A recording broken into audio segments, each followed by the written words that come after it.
สบายดีสบายดีสบายดีนางเคียน นางเคียนหมดนี่พี่น้องเลยทั้งนั้นเด้ทั้งในคู่บ่ทั้งน่ะเคียนปอใดแล้วก็ปอสามเจ้าว่าเสียนหอดใจหอดปอห้าหอดปอห้ามันอยู่ไอ้มันยุดบ่แม่นออกบ่หรือว่าจะได้เฮียนต่อออกเอาคือเฮียนต่อบ่มีเงินถ้าเป็นไปได้นี่ถ้าว่ามีเงินนี่อยากจะเฮียนต่อบ่ความฝันใหญ่มากนี่เฮียนจบมาอยากเป็นยังมีความฝันบ่มีความฝันบ่อยากเป็นยังฮะอยากเป็นครูอยากเป็นครูเป็นยังคืออยากเป็นครูสอนนักเรียนห่วยอนาคตของศาสตร์ได้นี่พี่น้องเนาะเด้อซื้อไปแบ่งกันเด้อตรงนี้อยู่นี้เพราะว่าตะกี้ว่าสิแยบมาหอดพี่แต่ว่าทั้งเจ้ายับขึ้นเทิงก่อนที่น้องคุดเป็นบ่เอาสิพี่น้องเนาะเดี๋ยวคุ้มห้องน้ำบ่นี่เนาะโดยเป็นหลักพยานหลักฐานแต่ก้อนเอามือละ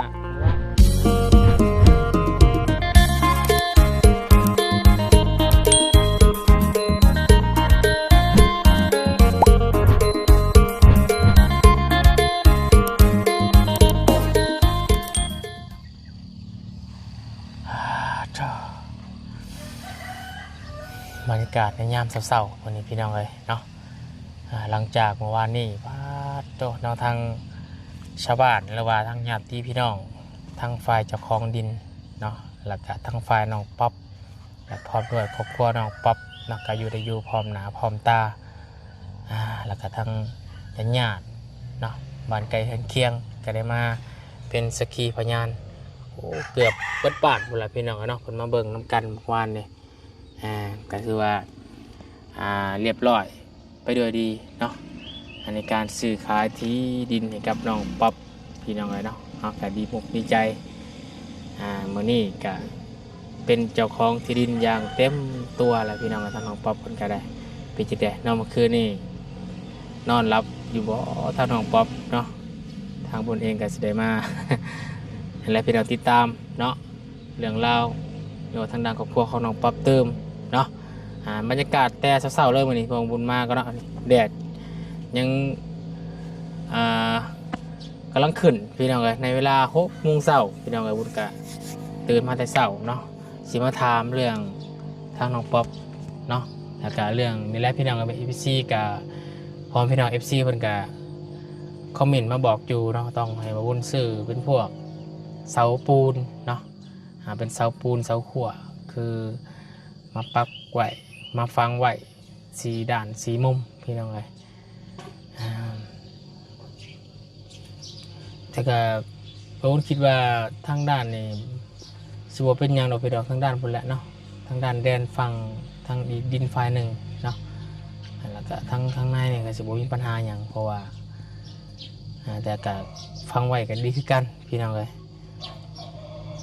แต่ว่าก่อนอื่นก็ยังบ่มีเสาปูนเอาเสาไม้ก่อนก็ได้เนาะเสาไม้พันลายอยู่ได้พี่น้องเลยเนาะเสาไม้พันกระลายอยู่ก็จะได้เบิ่งกันอีกเทื่อนึงพี่น้องเลยทั้งสลับครอบครัวน้องป๊อปเนาะเอาก่อนอื่นให้พี่น้องเด้อทางบนสารวันขอกราบทักทายสบายดีพ่อแม่พี่น้องเนาะสบายดีหมู่เพื่อนกันเบิดสุขสุขคนเด้อสบายดี FC ผู้ใหญ่ใจบุญเบิดทุกทานยินดีต้อนรับเข้าสู่ช่อง YouTube ประบุญสารวันเด้อพี่น้องเด้อเนาะขอบุญขอบคุณขอบคุณขอบใจสำหรับการติดตามนะครับชมเป็นกำลังใจกับประบุญสารวันตลอดมาเด้อแล้วก็ทีมงานน้องบัดสุขุสุขคนวันนี้พี่น้องเลยมาเยี่ยมมายามน้องป๊อปแต่เช้าผู้ว่าตอนนี้เพิ่นไปเฮ็ดเวียกแล้วบ่หรือว่าจังใดเนาะน้องเพิ่นก็เข้าเวียกปกติก็7 โมงเช้าหรือว่าเลิกงานก็5 โมงเย็นหรือว่า5 โมงแรงเนาะหรือว่า17 นาฬิกาเนาะไปใช้พี่น้องไปบ่ยากันห่างเนาะไปหากับน้องป๊อปกันเลยว่าประเทศยังอยู่ได้ยังกินเสาปัดเสาสำหรับครอบครัวแต่ละมื้อพี่น้องเลยเพราะว่าน้องเพิ่นก็ลายเนาะน้องๆเพิ่นก็เป็นตาแพทย์มาสุขคนอยู่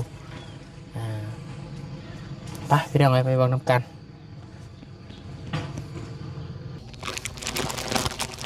พี่น้องเลยปึ๊บปึ๊บเป็นอะไรได้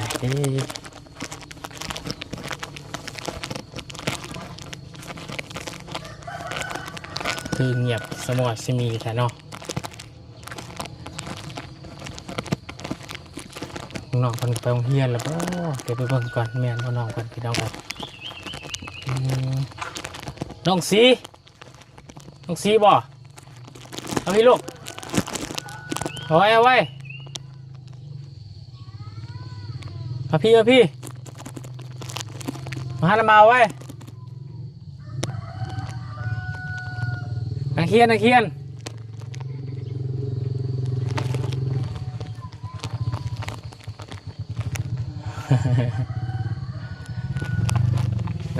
กำลังไปโรงเรียนพี่น้องเลยวันกินข้าวกินน้ำแล้วบ่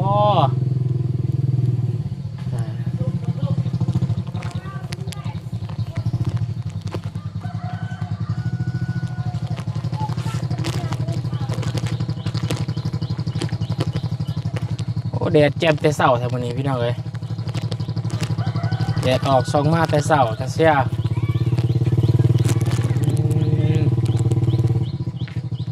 สบายดีนางเคียน นางเคียนวันนี้พี่น้องเลยทั้งนั้นเด้ทั้งในคู่บ่ทั้งน่ะในคู่บ่ทั้งน่ะสิไปโรงเรียนหรือบ่กินข้าวเช้าอร่อยไปโรงเรียนได้ยังกินกับมักมี่กินข้าวกับมังมี่อ๋อหรือว่ากินข้าวกับมังมี่หรือว่าขนุนพี่น้องเลยหมักขนุนเนาะคือนี่แหละพี่น้องเลยเอาจากต้นนี่บ่ฮะพี่ไปยืนเอื่อยมากไหมฮะมีกลัวคิดว่ามักมี่ใช่ดอกมวยมักมี่บ่ฮะพี่น้องเลยแต่ละมื้อไหนกินหมี่บ่ไปโรงเรียนเนี่ยก่อนไปโรงเรียนเนี่ยสวัสดีน้องป๊อปสวัสดีเขาเรียนจังโมง7 โมงน้องเด็กก็ไปนำบ่อ้ายผู้หนึ่งเด้อ้ายที่ผู้ติดเจ้าเป็นบ่ไปกันเนาะไปทำการเบิดเฮียนพอใดแล้วก็ป.3แต่ว่าเสียนหอดใจหอดป.5มันอยู่มันยุดบ่แม่นออกบ่หรือว่าจะได้เฮียนต่อออกเอาคือเฮียนต่อบ่มีเงินถ้าเป็นไปได้นี่ถ้าว่ามีเงินนี่อยากจะเฮียนต่อบ่ความฝันใหญ่มากนี่เรียนจบมาอยากเป็นยังมีความฝันบ่อยากเป็นยังอยากเป็นครูเป็นยังคืออยากเป็นครูสอนนักเรียนห่วยอนาคตของศาสตร์ได้นี่พี่น้องเนาะกระดูกของศาสตร์ได้นี่อนาคตของศาสตร์ได้นี่อยากเป็นครูเนาะเป็นครูก็ต้องเรียนจบผู้ใดม.7ผู้ใดถ้าว่าเป็นไปได้เนาะมันก็จะเรียนต่ออนาคตก็คืออยากเป็นครูพี่น้องถือว่าดีหลายเนาะไปโรงเรียนนี่มากินข้าวอยู่เพื่อนมาเรากินโรงเรียนมาแต่เพื่อนน้องกินข้าวกับหยังผู้หูเพื่อนเนาะน้องไปเฮ็ดเวียกเนาะก็กินข้าวกับมีเพราะว่าป้ามีไปอยู่เพื่อนแล้วก็น้องก็เอาไปกินตอนแรกก็คือการบ่มีของกินก็กินมีตลอดเพราะว่าสูงนี่ค่ะมีจุอ้ายเอามามีแล้วก็พอได้กินอยู่คันจุอ้ายบ่ได้เอามาเลยคือว่าบ่ได้กินเลยน้องจะจำแจ้วเอาวันนี้วุ้นเอามาเติมให้เนาะแล้วก็มีกับขนมเด้อซื้อไปแบ่งกันเด้อเอาไว้เพื่อนแล้วก็ไว้ต้มกินอยู่เพื่อนแล้วก็ขนมกับแบ่งไว้น้องก็มีอยู่หลายคนพี่น้องเนาะไปโรงเรียนบ่เคยขาดบ่ขาดอยู่บางเดือนแม่ให้ไปซอยเวียกแล้วแม่ก็ขาดก็คือขาดด้วยความจำเป็นเนาะก็คือเนี่ยพี่น้องซอยเวียกหัวสวนเนาะแต่จะบดแทว่าบ่จำเป็นกับบจะขาดได้น้องซีเนาะ เพิ่นก็เฮ็ดเวียกเก่งคือกันแหละ บ่ ยามกลมันนี่ตอนกลางคืนก็ไป อืม เฮ็ดเอื้อยไปแล้วไปน้ แพ็กปีแล้วก็ ำ13 13 ปีเนาะอืมเก่งทุกคนพี่น้องเลยเนาะครอบครัวน้องเพิ่นก็เดี๋ยวซอยกัน อีกผู้หนึงน่ะชื่อหยังก็ ซื้อวอน วอนเนาะ โดยแล้วก็พร ท้าวพรอยู่พู้นท้าวพร โดย กำลังเล็งเป้ามาหาขนมอยู่ โดย ใส่เสื้อตัวเดียวตลอดท้าวพรเนาะฮะ มันบ่อยากเปลี่ยนเห็นให้มันเปลี่ยนนะ อืม จ้างให้มันเงินก่อนมันจะกินขนม โอ้ ขนาดแม่คอยให้ตัดผมเพิ่นยังบอกว่า เอ้าแล้วเป็นยังเอื่อยคอยคือบ่ให้ตัดน้ำ อ้าว นี่ขนมเห็นบ่พรสิเปลี่ยนบ่เสือมีเสือเปลี่ยนบ่ฮะ มีอยู่ มีเสือเปลี่ยนอยู่บ่โอ้ โอ้ พี่น้อย เป็น กำลังเพ่งเล็งมาหาขนมอยู่เป็นคนกล้าอยู่ได้นี่พี่น้องเนาะ โดย เอาขนมไปไว้ก่อนก็ได้น้องเนาะ ได้ แล้วก็แบ่งกับน้องพรน้องเจ้าเด้อ ย้อนได้อาการแซนนึงสิน่ะ อืมตอนนี้กันเนี่ยามเศร้าๆพี่น้องเลย เป็นยังไงเนาะความรู้สึกน้องป๊อปเมื่อวานนี่ ดีใจ ดีใจแล้วก็สำหรับเมื่อคืนนี่เด้นอนรับอยู่อ่ะ โดยได้นอนแบบดีใจแฮงแบบนอนเลยตั้งแต่ตั้งแต่9 โมง เนาะก็ถือว่าเรียบร้อยไปโดยดีเนาะ โดย เอกสารเพิ่นก็ ให้หมดแล้ว ให้ไปแล้วเนาะ โดย มีแต่น้องสำคัญที่สุดเอกสารเนาะ โดย เก็บไว้เป็นอย่างดีเนาะ โดย เพื่อนน้องมันก็คือพี่น้องเห็นนี่แหละพี่น้องไว้เนาะ แต่ว่าก็ใส่ถุงพลาสติกไว้เด้อถุงยางไว้ โดย เนาะเพื่อบ่ให้เพราะว่าเพื่อนจะเอามาครัวเด้ โดย ครัวแล้วมันถือเอกสารเปื่อยบ่เลยนี่เรียบร้อย โดยคือกับอันนั้นใบสนุกครัวแบบมัน อืม เปียกหมดแล้วมัน มัน จะมันอันนั้นหมดแล้ว แต่ว่ายังเห็นอยู่แต่ว่ามันเปียก สำคัญสุดได้เรื่องเอกสารเนาะ1สมโน2เนี่ยเอกสารใบซื้อขายที่ดินของน้องนั่นแหละ โดย ว่ามันเป็นสมว่าเป็นเขาเรียกว่ามรดกหรือว่าทรัพย์สินของครอบครัวน้องเลยได้ โดย เนาะติดต่อนี่เป็นยังไงสิไปแล้วบ่เฮียนไปสบายดีไปลงก่อนไว้ สบายดีก่อนนะ หาพี่ สบายดีเด้อ ไปโรงเรียนก่อนเด้อ ไปโรงเรียนก่อน ไปเป็นยังไงยังอายอยู่เนาะเป็นนักเรียนมาต้องอายแม่เป็นนักเรียน พี่น้องเลยเนาะอีกไก่จะเป็นสาวเลยเด้เนาะ13 ปีจะนอกกับซอยเปียกเอื้อยได้แล้วเนาะ โดย ส่วนเอื้อยนี่เท่าแล้วพี่น้องเลย 20 ปีเลยเท่าแล้ว โด เนาะ ย นี่แหละเนาะกะเรียบร้อยหมดแล้วพี่น้องเหลือแต่เฮากะไว้ฟังลักขั่วลักหยังลักไม่ใส่แล้วเนาะ โดยบอลทันใส่แล้วกับบอลทันก็ฮอดอ่านกันเฮาอยากบุกเบิกบางสินะ อืม ถือได้ บางทีน้อง แต่เบื้องนี้คอยบ่เห็นฮอดใส่ฮอดตัวนี้บ่ ตัวนี้บ่ โดย แม่น หรือว่าฮอดบอลเขา ตัวนี้อยู่นี้เพราะว่า โดย ตะกี้ว่าสิยับมาฮอดพี่ โดย แต่ว่าทั้งเจ้ายับขึ้นเทิงก่อนที่น้องคุดแม่นบ่ โดย เอาสิพี่น้องกันเนาะเดี๋ยวบุญสิ4 จุดในพี่น้อง FC โดย เบิ่งขึ้นเพราะว่าเมื่อวานนี่ โดย คนมันหลาย ม่ แล้วก็เบิ่งก็บ่ค่อยได้เข้าใจปานใดพี่น้องเอ้ยเนาะ โดย ว่าที่ดินฮอดไสแดนอยู่ไสเนาะ โดย บางคนก็บ่เข้าใจ อันนี้นี่หมดทุกคนคุ้มนี่พี่น้องเอ้ยเนาะ โดย เพื่อนน้องเพื่อนคนน้องบ่าวน้องป๊อปนี่ โดย อยู่นี้แล้วก็ไปพุ่นบาดนี่ไปย่าพี่น้อง FC เพิ่นเบิ่งอีกหน่อยหนึงพี่น้องเอ้ย ยังไปทางนี้เนาะ มันจะมาตัดมอนบนโพนนี่พี่น้อง โพดนั่นนี่คือเฮามีเงินแบบคันเฮาอยากเบิกเฮาก็เบิกออกเลย งาน เฮ็ดเป็นเดิน น้อย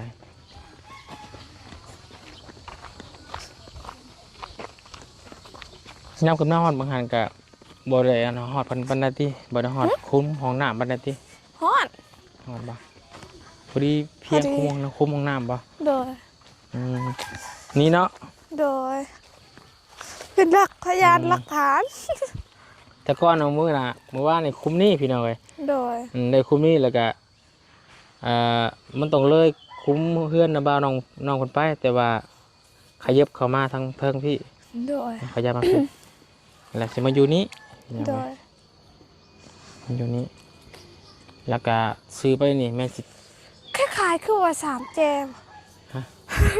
แม่น สามเหลี่ยม สามมันโมเมนต์ว่าสามเหลี่ยมเนาะถ้าว่าสามเหลี่ยมมันก็สิ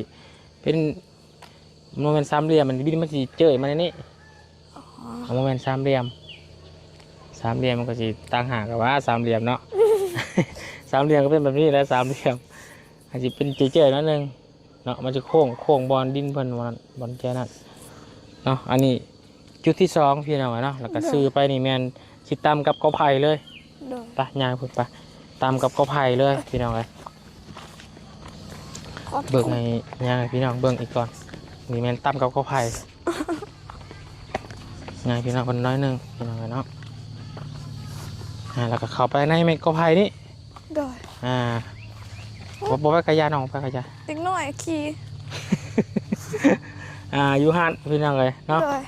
อยู่ในสุดแล้วก็ไปพุ่นบานดินมันสิโค้งมาตามลักขั้วนี่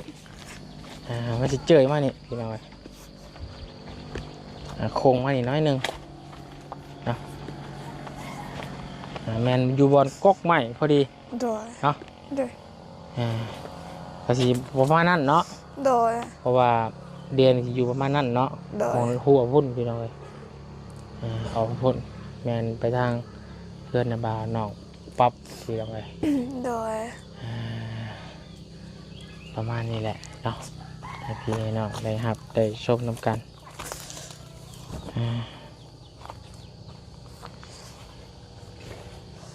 พี่น้องเลยเนาะก็เวลาประมาณนี้เนาะ โดย แล้วก็ส่วนที่เหลือเนาะอาวุธแจ้งงบส่วนที่เหลือนำมาบุญเลยเนาะ โดย งบนำบุญตอนนี้ก็เหลืออยู่14 ล้าน โดย 140,000 โดย งบนำบุญมันงบทางพอบุญชูเนาะ โดยเข้าใจให้เพื่อนได้ โดยทางพอบุญชูเนาะไปยักโฮมก็ได้ แดดพี่น้องเลยเนาะไปทั้งแม่เลยไปทั้งนายบาทเนี่ย แม่ไปเบียกโดย ไปงาน ไปเสาเนาะ ไปงานดอง อ๋อไปงานดอง โดยไปแต่เมื่อคืนนี้แล้ว ไปแต่คืนเนี่ยพู โดยเพราะ ไป ว่า ดองบ้านไหน ดองอยู่บ้านตาแห บ้านแต่ แบบโดยเป็นลูกของลูกชายของน้าสาวคอยนี่แต่ว่าน้าสาวคอยแบบติดโรคเพิ่นเด้แบบบ่มีคนไปแล้วแม่คอยก็เป็นคนไปซอยเรียกเพิ่น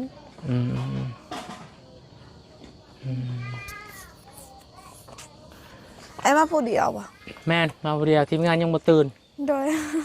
ทีมงานยังมีไปตื่นอยู่พี่น้องเลย โดย ตอนนี้ถามเรื่อง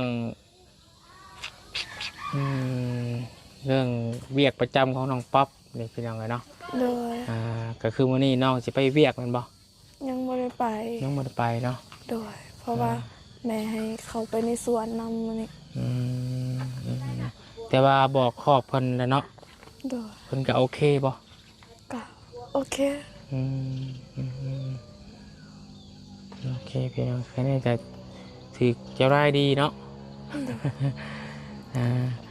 เบิ่งสวนแล้วก็บ่ได้ไปเวียกมื้อนี้พี่น้องเอ้ยเนาะแต่ก็นี่แหละเบิ่งน้ำกันนั่นแหละพี่น้องเอ้ยเนาะตัวใดพอออกก็ออกคิดเบิ่งน้ำแม่เจ้าน้ำกันเด้อ โดย เรื่องอันนี้แหละพี่น้องเอ้ยต้นไม้ต้นตอกเนาะ แม่ให้คอยไปปลูกอันนั้นคอยบ่ฮู้ว่าภาษาลาวเอิ้นว่าแนวใด ปลูกมัน